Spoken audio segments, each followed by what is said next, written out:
ክብር ለእግዚአብሔር ይሁን። እንግዲህ እኔና መርጋ እዚች ቦታ ላይ ጸልየን ከተነሳን በኋላ አንዲት እህት አንድ ዕቃ ገዝታ ነበር። ከዛሬ 15 ቀን በፊት እንዲመለስላት መታ ሳለ እኛ እያወራን ነው፣ አልገሰጽነውም። ብቻ ግን አንድ ነገር ነው ያልኳት።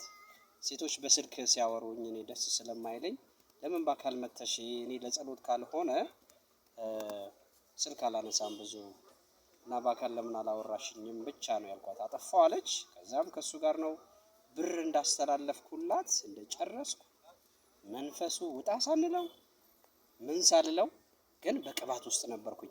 እጅግ በጣም የሚገርመው ነገር ማለት ነው በቅባት ውስጥ ነበርኩ።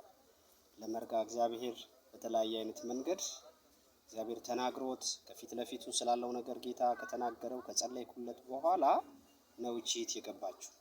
ስለዚህ ከዛ በኋላ ምንም እጅ ሳንጭን ምን ሳልል የተፈጠረውን ነገር ለእግዚአብሔር ክብር ይሆን ዘንድ ነው። ሉክ ኦ ማይ ጋድ ክብሩን ለሱ ይሁን። ስለዚህ ይውላችሁ የእግዚአብሔር ክብር ይህንን ነው የሚያደርገው። ህልውናው ይሄ ማንም ሰው አላደረገም። ደግሞ በጣም የሚገርማችሁ ሰፈሩ እንዳይበጠበጥ ከማለት የተነሳ መንፈሱ እንደዚህ ነው ያደረኩት። ውሃ ጸልዬ ሰጠኋት። በዛው ውሃ አማካኝነት ነው ከላዩ ላይ የተመነው።